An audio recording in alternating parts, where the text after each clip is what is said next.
저는 즐거운 학문을 오히려 추구합니다. 삶을 긍정하고 삶에 대해서 계속 실험적인 태도를 갖고 정진해 나가는 그 모습, 그게 너무 아름답고 부러웠어요. 제가 만일 삶의 진리를 안다면 그 진리의 가르침대로 살고 싶었어요.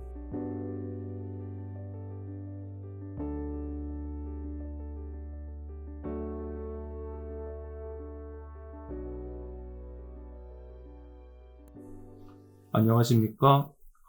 롱테이블 첫 번째 시간입니다.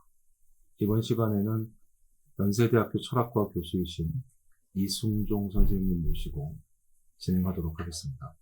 이승종 선생님께서는 한국에서 비트겐슈타인 연구로 상당한 명성을 얻으셨고요. 실제로 한국에서 비트겐슈타인에 관한 한 최고의 권위자라고 해도 과언이 아닐 듯합니다. 그런데 비단 비트겐슈타인뿐이 아니고 나아가서는 하이데거, 그리고 더 나아가서는 동아시아 사유까지 폭넓게 연구하고 계시는, 한국에서는 보기 드문 광범위한 연구를 진행하고 계시는 대단한 철학자이시기도 합니다. 선생님께서는 연세대학교 철학과를 학부를 졸업을 하셨고요. 그리고 연세대학교 철학과에서 역시 대학원에서 석사를, 그리고 도미하셔서 수니 버팔로 스테인 유니버시티 오브 뉴욕이죠. 버팔로에서 박사학위를 취득하셨습니다. 역시 비트겐슈타인 연구로 박사학위를 취득하셨고요. 그리고 비트겐슈타인이 살아있다면이라는 비트겐슈타인 연구서로 상당히 오래전에 출간됐습니다만 학계의 주목을 받은 바 있고요. 그 외에도 크로스오버 하이데거라는 하이데거에 관련된 연구소로 다시 한번 학계에 상당한 파장을 불러일으킨 바 있습니다. 특히나 최근에 지난 한 5년 내에 대단히 많은 그 책들을 저술을 하시고 출간하시고 계신데요. 대단한 어떤 그 철학적 열정을 보여주고 계시지 않나라는 생각도 외람되지만 해봅니다. 그 책들을 한번 그 일별해 보면은요,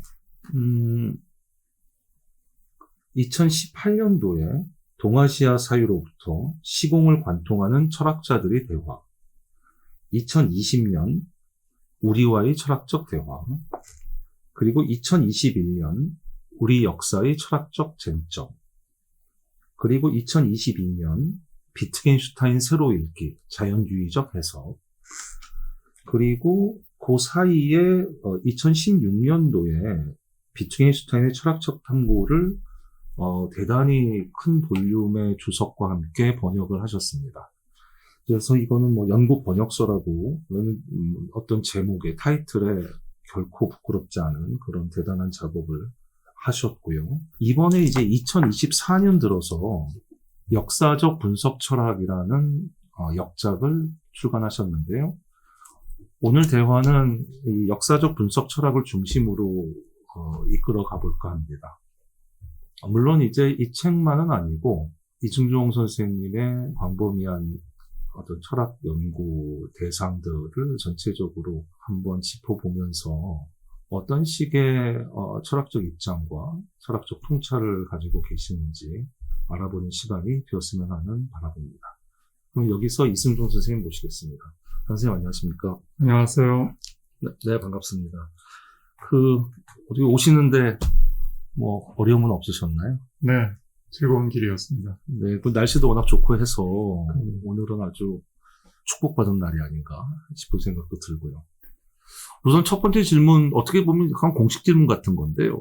선생님께서 나는 어떻게 철학에 발을 담궈야겠다. 어떤 형태로든지. 꼭 무슨 뭐 평생 나는 철학을 업으로 할 거야는 아닐지라도.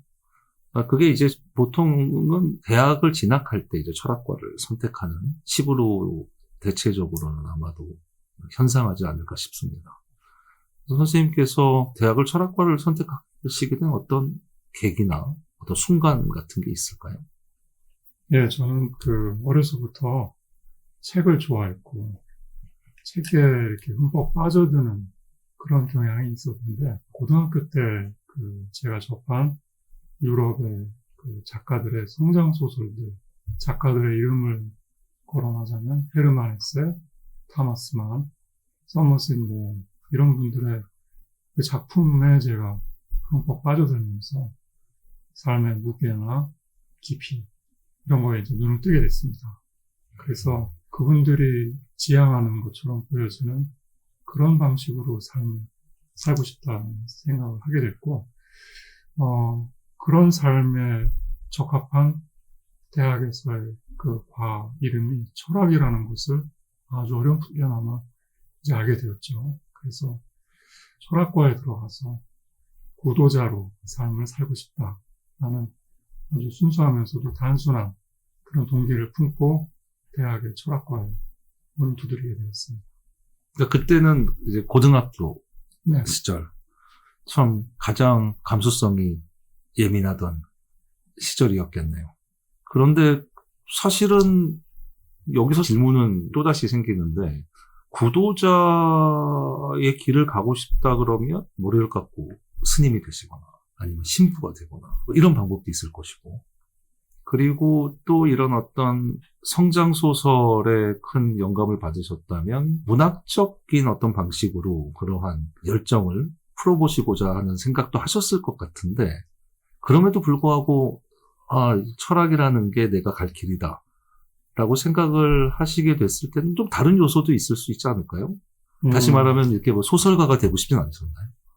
그런 마음이 있었는데, 소설가를 비롯한 예술가들은 그 재능이 그 중요하다는 생각을 하게 됐고, 저는 그런 재능 면에서는 저 자신에 대한 확신이 없었습니다.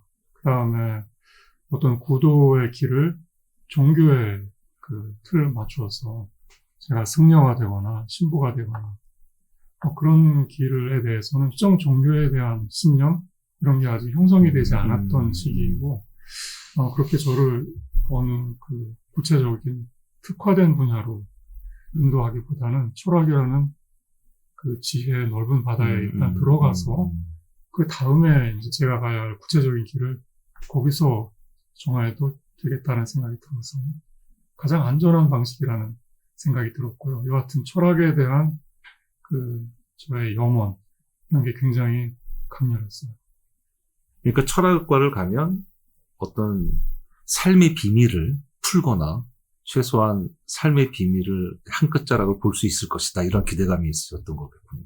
그렇게 말씀드릴 수도 있지만 그보다는 제가 만일 삶의 진리를 안다면 그 진리의 가르침대로 살고 싶었어요. 그게 제게는 더 중요했습니다. 그다음에 성장소설들이 보여주는 그 지평도 그들이 깨달은 바대로 삶을 살아가는 그 모습이었고, 그게 저한테 가장 강렬한 이미지로 와닿았죠. 그렇게 살지 않으면 살 의미가 없다는 생각이 들었을 정도였으니까. 헤세 토마스만 모음.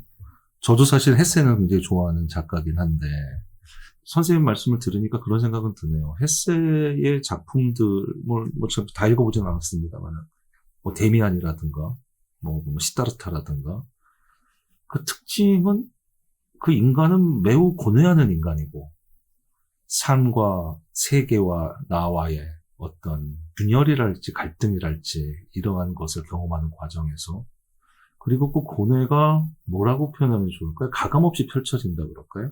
그러니까 척하지 않고 타협하지 않고 그것과 정면으로 몸으로 부딪혀서 균열에 맞서고자 하는 의지 같은 게 보인다는 생각을 해요. 그러니까 선생님 말씀 들어보니까 그런 어떤 깨달음이 있다면 그 깨달음대로 살고 싶다는 것도, 그런 어떤 타협 없는 암과 나의 삶 사이의 어떤 자연스러운 이행, 연속성, 이런 쪽을 추구하셨다라고 이해를 해도 좋겠습니다. 근데 선생님께서 말씀하신 고뇌라는 표현이 당시에 제게는 좀 낯설었어요. 저는 고뇌형 인간은 아니고 저는 즐거운 학문을 오히려 추구합니다. 제가 헤세에게서 배운 것도 고뇌하는 모습이라기보다는 삶을 긍정하고 삶에 대해서 계속 실험적인 태도를 갖고 정진해 나가는 그 모습, 그게 너무 아름답고 부러웠어요. 저는 그 헤세 작품 혹은 뭐 토마스 만이나 써머신 보험의 성장 소설에서도 고뇌의 그늘 같은 거는 별로 제게 이렇게 캐치가 되지 않았습니다. 오히려 그분들은 저에게 굉장히 밝고 즐거운 길을 열어 밝혀주는 것처럼 보였어요. 설령 그 가는 길에 제가 고뇌를 만나는 한이 있더라도 그 길로 가보고 싶었어요. 그 길이 저는 즐거운 길이라고 생각을 했거든요. 그러니까 이런 거군요. 오히려 굉장히 긍정적인, 파저티브한 의미에서 나를 무언가의 세계에 던져보고, 거기서 나오는 세계의 어떤 피드백을 받고, 또 무언가를 또 머릿속으로 그리고, 또 거기서 또 다시 한번 들어가 보고, 이러면서 인간이라는 존재가 점점 성장해가는, 그러니까 선생님께서 앞서서 이제 성장소설에 특히 매료되셨다는 말씀이 그런 어떤 그 세계에 나를 던지고 거기서 또 뭔가 알아내고 내가 변화하고 또다시 살아가고 또 다른 세계를 만나고 또다시 조금 더 스텝업되고 약간 이런 어떤 과정, 이런 과정이라고 할 수 있겠네요. 예, 물론 성장통은 있었죠. 그거를 심하게 앓은 편인데 저는 한 번도 성장통을 앓으면서도 제가 영세주의자거나 비관주의자라는 생각을 해본 적은 없습니다. 이게 약이 될 거라는 생각을 해서 끝까지 견뎌내보고 싶었어요.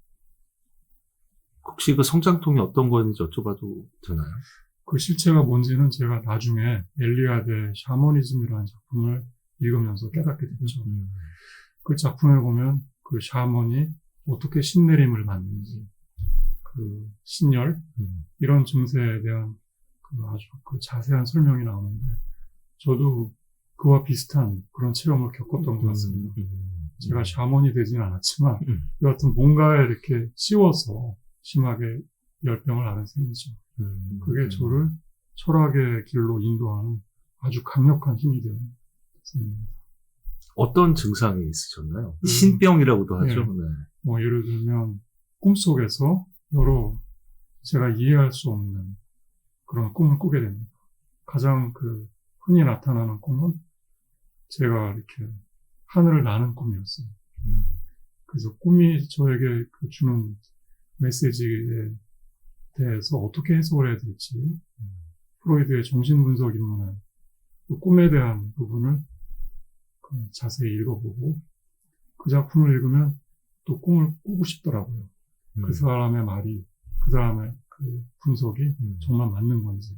그래서 또 그 억지로라도 우겨서 잠을 자고 뭐 여하튼 잠만 자고 꿈만 꾸다가 어느 한 겨울방학을 통째로 다 날린 적도 있습니다. 네. 대단히 실험 정신이 투철한. 그러니까 뭐 대부분 이제 대부분은 아니겠지만 어쨌든 경우에 따라서는 그런 꿈을 꿨을 때 그리고 나의 어떤 의식의 흐름이 기존의 의식의 흐름과 매우 다르다는 느낌을 가졌을 때 그럴 때는 당혹감과 사실은 그 당혹감에서 오는 어떤 피하고 싶은 마음 이런 것이 강했을 수도 있는데 실제로 선생님께서는 매우 실험적으로 이게 왜 이런 걸까?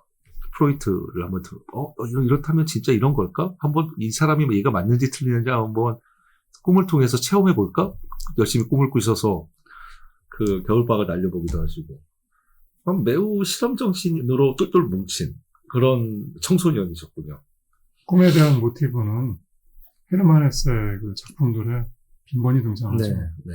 예를 들면 그 데미안에 나오는 피스토리우스라는 오르가니스트가 헤르만 헤세의 정신분석의였던 칼 융의 그 현현이라고 하더라고요.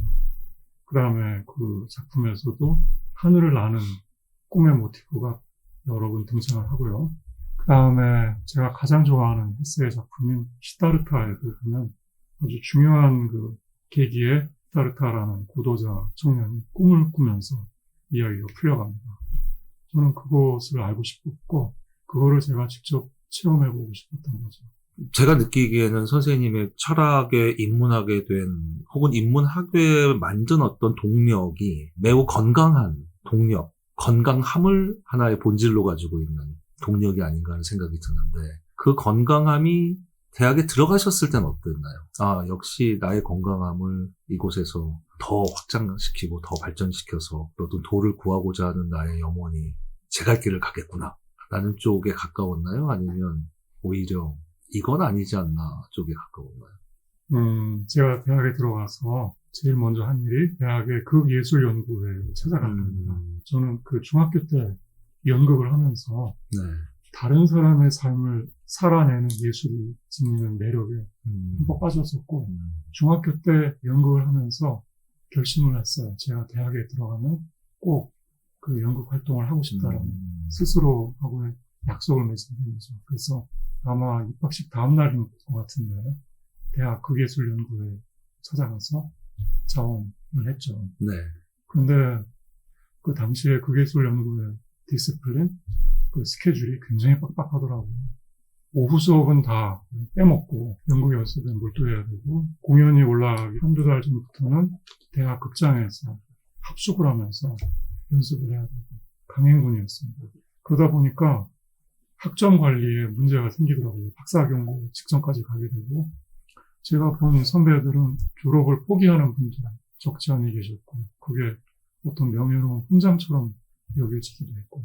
근데 저는 연극인이 되고자 대학에 들어간 건 아니었고 제가 합숙 훈련을 하던 극장에서 맞은편에 도서관이 있었는데 대학 도서관에 밤늦도록 불이 환하게 켜있는 거 보면 아 내가 저 길 가 있어야 왜 여기서 연극 인생을 걷고 있지 이런 회의가 들기도 했어요. 더 큰 문제는 제가 들어가서 한 연극 활동 자체는 아주 만족스럽고 제가 몰입할 수 있었는데 그 연극반 선배들이 한 분 한 분이 다 너무나 개성이 강했습니다. 그래서 저로서는 감당이 안 됐어요. 감당이 안 되는 개성이었군요. 그렇죠. 그래서 고민을 하다가 점차로 연극반으로부터 멀어지게 돼서 자연스럽게 학문의 세계로 그러니까 극장이 있던 학생회관에서 그 맞은편에 도서관으로 음악하게 됐죠. 그리고 철학과에 들어가서 수강한 수업들은 처음에는 대부분 철학사에 관한 수업들이 많았는데 그게 오늘 다루고자 하는 역사적 분석 철학을 구상하는 데 모태가 되었죠. 근데 당시만 해도 물을 닦으러 철학과에 들어온 학생이 철학사에 대한 연구를 꼭 해야만 되는지 거기에 대해서 본인 자신이 잘 설득이 되질 않았어요. 이걸 왜 해야 되지? 그러나 교수님들께서 열광하시고 잘 이끌어 주시니까 그냥 마지못해서 공부는 많이 했는데 제가 생각했던 철학과 좀 거리감이 들기도 하고 해서 방황이 적지 않았죠. 사실 어떤 측면에서 보면 철학사는 선생님께서 생각하신 철학의 길, 구도의 길, 이래 비교적 좀 걸맞는 분야가 아닌가라는 생각도 들거든요. 왜냐하면 우리가 도를 구할 때 도를 구한 어떤 선례를 보면 도를 구하는데 큰 도움이 될 수 있잖아요. 그러니까 만약에 그 철학사에 나오는 그 인물들이, 그 피겨들이 다는 아닐지라도 상당수가 선생님과 마찬가지로 도를 구한 어떤 구도자들이었다면 다른 구도자들의 구도의 과정을 보면서 자신의 구도의 과정을 더 풍족하게 혹은 더 빨리 효율적으로 만들 수도 있을 것 같은데 왜 그렇게 큰 괴리를 느끼셨을까요? 그냥 저의 아둔함이죠. 저는 지금은 철학사 연구는 철학을 하는데 알파 오메가라는 믿음을 가지고 있고 아, 그렇습니까? 네, 학생들에게도 그런 점을 많이 강조하는데 그 당시에는 그 젊은이의 반항 정신이라고 할까? 역사적인 건 다 배척하고 싶더라고요. 뭔가 넓고 고리타분해 보이고 다 남들 얘기고. 그렇죠. 네. 네. 현대 철학으로 올수록 그냥 머리 좋은 도련님들의 말씀인 것 같았어요. 근데 저건 아닌데 이런 생각이 들어서 제가 가고 싶은 방향과 일치하는 그런 삶을 산 철학자를 만난 거는 아마 제가 졸업반이던 대학 4학년 때가 아닌가 싶은데요. 그가 비트겐슈타인입니까? 맞습니다. 아, 그렇군요. 어떤 점에서 선생님과의 동질성을 한두 가지를 들자면 비트겐슈타인과 물론 이제 비트겐슈타인 역시 구도의 열정이 가득했다. 그런 거 말고 또 어떤 게 있을까요? 당시 대학에서 읽었던 문어의 공자가 하신 말씀이 있잖아요. 아침에 돌을 깨치면 저녁에 네, 죽어도 좋다. 네, 조문도 하면 석사가이라. 맞습니다. 네. 그런 삶을 제가 그리워했는데 비트겐슈타인이야말로 공자의 그러한 가르침을 10분 실천한 사람이 아닌가요? 물론 비트겐슈타인이 공자를 알았는지 논을 읽었는지는 모르겠지만 아마 몰랐겠죠. 여하튼 그런 신념을 가지고 전쟁터에 자원해서 가서 네. 총알이 날아 들어오는 뼈절한 1차 대전의 한가운데에서 도를 추구했고 깨달음을 얻고 이런 과정이 너무나 드라마틱했고 이렇게 살아야지. 저 사람이 내가 바라던 멘토다. 이런 생각이 들었습니다. 근데 그것만 놓고 보면 오히려 아까 제가 서두에 여쭤봤었던 고뇌 그리고 선생님의 실험 선생님은 좀 더 긍정적이 즐거운 학문 니체가 생각이 나는데 어쨌든 즐거운 학문이라는 어떤 취지에서 그것이 선생님께는 삶의 실험적 체득 그리고 그것의 어떤 실행 이런 거였다면 사실 비트겐슈타인은 그것보다는 좀 더 파괴적이지 않나요? 그 어떤 파괴적이란 말은 좀 그렇지만 좀 더 절실하다 그럴까? 좀 더 고뇌 쪽에 더 가깝다고 볼 수 있지 않을까 하는 생각도 드는데 어떻습니까? 실제로 제1차 세계대전 때 참전하게 된 것도 자원을 하잖아요. 원래는 면제가 됐었었는데 그런 차이는 제가 좀 보이는 것 같은데 역시 선생님께서는 비트겐슈타인도 그런 어떤 즐거운 학문 쪽에 가깝다고 보시는 아니요. 그렇진 않습니다. 그렇진 않습니까? 네. 자살 충동에 늘 시달려야 했고 부유한 가정에서 자라긴 했지만 제 형이 자살하는 그런 아픔을 겪었고 비트겐슈타인과 저는 많이 다르죠. 저는 비트겐슈타인과 같은 삶을 살고 싶어 했지만 제가 비트겐슈타인이 아니라는 거는 누구보다도 더 잘 알고 있었습니다. 그 다음에 또 하나 비트겐슈타인을 연구를 하면서 네. 제가 점차로 깨닫게 된 거가 그가 삶에서 보여준 어떤 치열한 고도로서의 정신과 그가 실제로 남긴 방대한 유고들에서 보여주는 철학은 제가 기대했던 거는 좀 다른 방식으로 전개가 돼서 역시 비트겐슈타인도 내가 추구하는 철학의 길과 딱 일치하는 사람은 아니구나 하는 것을 연구를 하면 할수록 서서히 더 깨닫게 됐죠. 구체적으로 말씀해 주실 수 있을까요? 그 지점은? 그러니까 비트겐슈타인의 유고라든지 이제 수많은 어떤 저술들을 통해서 보여준 선생님 입장에서는 이건 꼭 구도자의 삶으로서의 어떤 저술은 아닐 수도 있겠구나 라고 하는 어떤 점에서 그렇게 느끼셨나요? 그거는 이제 제가 찾게 된 다른 철학자하고 비교를 하면 그 차이가 확연해지는데요.